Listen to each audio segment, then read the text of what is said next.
आप सभी का स्टडी पार्क में स्वागत है।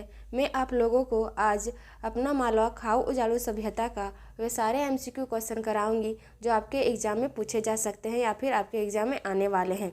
तो पहले जानते हैं कि खाऊ उजाड़ू सभ्यता क्या है और इसको किसने लिखा है। तो इसके लेखक कौन रहते हैं? तो इसके लेखक प्रभास जोशी रहते हैं। और इनका जन्म कहाँ होता है? तो इनका जन्म इंदौर के मध्य प्रदेश में हुआ है। और जन्म कब होता है? तो 1937 में। इनका जन्म कब होता है? 1937 में। और अगर आप लोग इस चैनल पर नए आए हैं तो चैनल को सब्सक्राइब करें और साथ ही साथ बेल आइकन को भी प्रेस करें। तो बढ़ते हैं अगले क्वेश्चन की ओर। और पहला क्वेश्चन ये रहता है कि अपना मालवा पाठ के लेखक कौन रहते हैं? जो अपना मालवा के पाठ के लेखक कौन रहते हैं? तो इसका सही उत्तर होगा 1 नंबर प्रभास जोशी।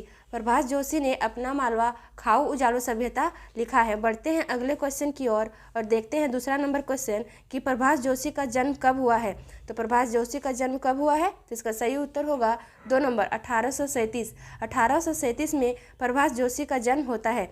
देखते हैं तीसरा नंबर का क्वेश्चन। और तीसरा नंबर का क्वेश्चन ये रहा कि लेखक का जन्म कहाँ हुआ और किस स्थान पे। तो इनका जन्म कहाँ होता है? तो इनका जन्म इंदौर के मध्य प्रदेश में होता है। कहाँ होता है? इंदौर के मध्य प्रदेश में। चलिए देखते हैं चौथा नंबर का क्वेश्चन। और चौथा नंबर का क्वेश्चन ये रहा कि प्रभास जोशी ने पत्रकारिता का आरंभ किस संपादक के अंतर्गत किया है। तो इसका सही उत्तर होगा 4 नंबर राजेंद्र माथुर। 5वां नंबर का क्वेश्चन देखते हैं कि प्रभास जोशी ने अपना पहला अखबार निकाला, उसका क्या नाम था।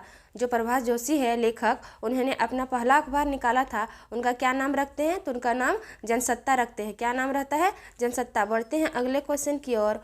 और छठा नंबर का क्वेश्चन देखते हैं कि जनसत्ता अखबार का संपादकीय किस क्षेत्र की ओर झुकाव रखता है। तो किस क्षेत्र की ओर झुकाव रखता है? तो सामाजिक की ओर इनका झुकाव रहता है। 7वां नंबर का क्वेश्चन देखते हैं कि अपना मालवा किस विधा में लिखा गया है। जो अपना मालवा है वो किस विधा में लिखा गया है? तो इसका सही उत्तर होगा 1 नंबर संस्मरण। अपना मालवा संस्मरण विधा में लिखा गया है।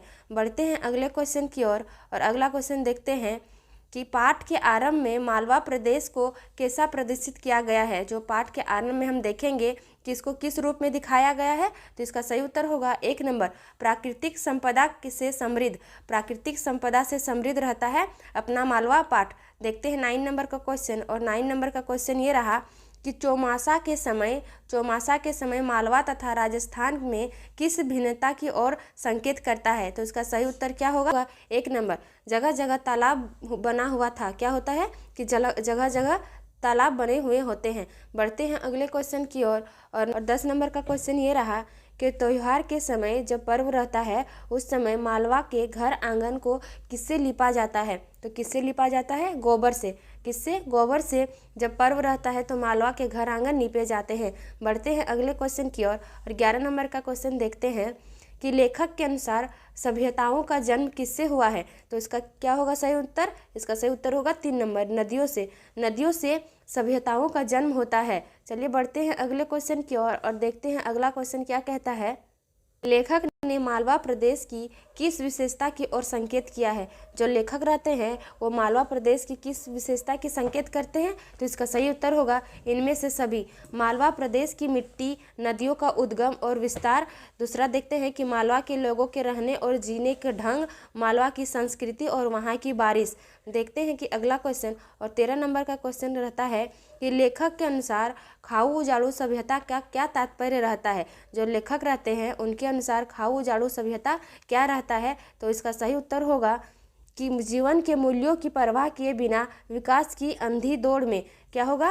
विकास की अंधी दौड़ में। इसका सही उत्तर होगा 2 नंबर। चलिए देखते हैं अगले क्वेश्चन की ओर। नागदा स्टेशन पहुंचने पर मीनाजी ने लेखक को क्या जानकारी दी। जो मीनाजी रहती है वो नागदा स्टेशन पहुंचने के बाद लेखक को क्या जानकारी देती है। तो वो बोलती है कि अत्यधिक वर्षा होने के कारण सोयाबीन की फसलें नष्ट होने की जानकारी लेखक को वो देती है। देखते हैं 15 नंबर का क्वेश्चन। और 15 नंबर का क्वेश्चन ये रहा कि लेखक अब पहाड़ क्यों नहीं चढ़ पाएंगे। जो लेखक रहते हैं प्रभास जोशी वो पहाड़ क्यों नहीं चढ़ पाएंगे। तो इसका सही उत्तर होगा उसकी अधिक आयु होने के कारण वो पहाड़ नहीं चढ़ पाएंगे। इसका 2 नंबर सही उत्तर होगा। चलिए बढ़ते हैं अगले क्वेश्चन की ओर और देखते हैं अगला क्वेश्चन क्या कहता है कि मालवा में होने वाली बरसात का जनजीवन पर इसका क्या प्रभाव पड़ता है। जो मालवा में अधिक वर्षा होती है तो उसके जनजीवन पर क्या प्रभाव पड़ता है, तो इसका सही उत्तर होगा 4 नंबर, इनमें से सभी। क्या होगा, इनमें से सभी। पढ़ते हैं 17 नंबर का क्वेश्चन और 17 नंबर का क्वेश्चन देखते हैं कि लेखक 2 बार विंध्य के घाट पर क्यों उतरते हैं। जो लेखक रहते हैं वो विंध्य के घाट पर 2 बार क्यों उतरते हैं, तो इसका सही उत्तर होगा 1 नंबर, ओंकारेश्वर तथा नेमावर जाने के लिए। और 18 नंबर का क्वेश्चन ये रहा कि मालवा में पहले जैसा पानी न होने का क्या कारण होता है। जो मालवा शहर रहता है या फिर मालवा गांव, उसमें क्या होता है कि बरसात पहले जिस तरह होती थी उस तरह अभी वर्षा नहीं हो रही है, तो उसके क्या कारण होते हैं, तो इसका सही उत्तर होगा 4 नंबर, इनमें से सभी। इनमें से सभी इसका सही उत्तर होगा। पर्यावरण में प्रदूषण फैलना, वनों की तेजी से कटाई करना, वायुमंडल में कार्बन डाइऑक्साइड गैस की मात्रा अधिकतर बढ़ जाना, और इसके कारण मालवा में अधिक पानी नहीं होती है। बढ़ते हैं अगले क्वेश्चन की ओर और 19 नंबर का क्वेश्चन ये रहा कि आज की विकासशील और औद्योगिक सभ्यता को लेखक ने क्या माना है। तो लेखक ने क्या माना है, इसका सही उत्तर होगा 1 नंबर, उजाड़ की अपसभ्यता माने हैं। चलिए बढ़ते हैं अगले क्वेश्चन की ओर और देखते हैं अगला क्वेश्चन क्या कहता है कि लेखक मालवा की नदियों की दुर्दशा के लिए किसे जिम्मेदार मानते हैं। जो लेखक रहते हैं वो नदियों की दुर्दशा के लिए किसे जिम्मेदार मानते हैं, इसका सही उत्तर होगा 2 नंबर, पश्चिमी देशों की सभ्यता को। किसको मानते हैं, पश्चिमी देशों की सभ्यता को। 21 नंबर का क्वेश्चन देखते हैं कि विक्रमादित्य भोज और मुंज ने तालाब तथा बावड़िया किसके लिए बनाई थी।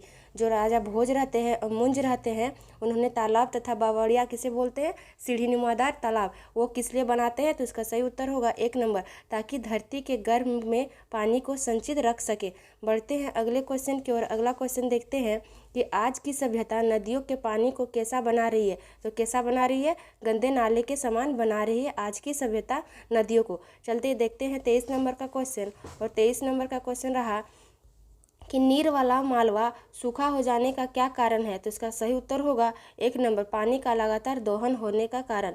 दोहन होना उसका सही आंसर बताता है। चलिए बढ़ते हैं अगले क्वेश्चन की ओर और देखते हैं 24 नंबर का क्वेश्चन कि आधुनिक इंजीनियरों के अनुसार पुराने ज़माने के लोग कुछ नहीं जानते, इसके पीछे का क्या तर्क देते हैं आज के इंजीनियर। तो इसका सही उत्तर होगा 2 नंबर, ज्ञान तो पश्चिम के रिनेसा के बाद ही आया है। क्या आया है, पुनर्जागरण के बाद आया है। 25 नंबर का क्वेश्चन देखते हैं कि लेखक की प्रकृति के संदर्भ में क्या धारणा उभरकर सामने आती है। जो लेखक रहते हैं उनको प्रकृति के बारे में क्या उनकी धारणा रहती है। चलिए देखते हैं कि उसका सही उत्तर होगा 2 नंबर, प्रकृति के विरुद्ध किया गया कोई भी कार्य लेखक को स्वीकार नहीं होता है। बढ़ते हैं अगले क्वेश्चन की ओर और देखते हैं अगला क्वेश्चन कि नवरात्रि की पहली सुबह मालवा में क्या होता है। जब नवरात्रि आती है तो उस समय मालवा में क्या होता है, नवरात्रि की सुबह के दिन तो घर की स्थापना होती है, मतलब घर की स्थापना की तैयारी होती है। और देखते हैं इसका दूसरा क्वेश्चन कि मालवा में मानसून के जाने का कौन सा महीना होता है। तो इसका सही उत्तर होगा क्वार का महीना। देखते हैं दूसरा क्वेश्चन कि बीते महीने उज्जैन में किसका पानी घरों में घुस गया था। तो किसका पानी घुस गया था, तो शिप्रा नदी का पानी मालवा में घुस गया था। चलिए देखते हैं अगला क्वेश्चन और अगला क्वेश्चन ये रहा कि इस बारी भी मालवा में कितनी वर्षा हुई। इस बार मतलब इस साल इन लोग का जो कहानी पढ़ेंगे उसमें दिखाया गया है कि इस बार मालवा में कितनी पानी हुई है, तो 40 इंच पानी हुई है। देखते हैं दूसरा क्वेश्चन कि आज का मालवा कैसा है। तो आज का मालवा कैसा है, तो आज का मालवा सूखा है। आज का मालवा कैसा रहता है, आज का मालवा सूखा रहता है। मालवा में किस वर्ष अतिवृष्टि हुई और कितनी। तो इसका सही उत्तर होगा 1973 में 77 इंच। कितनी इंच, 77 इंच। चलिए देखते हैं अगले क्वेश्चन की ओर और लेखक क्या कहते हैं कि लेखक के अनुसार हमारी वर्तमान सभ्यता जिसे हम विकास की औद्योगिक सभ्यता कहते हैं वह वास्तव में क्या है। तो वास्तव में क्या है, खाऊ उजाड़ू की अपसभ्यता। क्या है, खाऊ उजाड़ू की अपसभ्यता। कार्बन डाइऑक्साइड जैसी गैसें धरती के तापमान को कितना बढ़ा रही है, फिर बढ़ा देती है, तो 3 डिग्री सेल्सियस तक बढ़ा देती है। क्वेश्चन देखते हैं कि कितनी बारिश कम होने पर राज्य में सूखा घोषित किया जाता है। तो कितना कम बारिश होने पर राज्य को सूखा घोषित कर दिया जाता है, तो 28 इंच से कम। कितना से, 28 इंच से कम। और आज का अंतिम क्वेश्चन देखते हैं कि धरती की तपश को बढ़ाने वाली कार्बन डाइऑक्साइड व अन्य गैसें किन देशों से अधिक निकलती है। जो वो कौन सा देश है जिससे कार्बन डाइऑक्साइड तथा अन्य जहरीली गैसें अधिक मात्रा में निकलती है? तो इसका सही उत्तर होगा अमेरिका तथा यूरोप जैसे विकसित देश से। तो आज के लिए इतना ही। अगर आप लोगों को ये वीडियो पसंद आई है तो चैनल को सब्सक्राइब करें, साथ ही साथ बेल आइकन को भी प्रेस करें और अपने मित्रों को शेयर करें। धन्यवाद।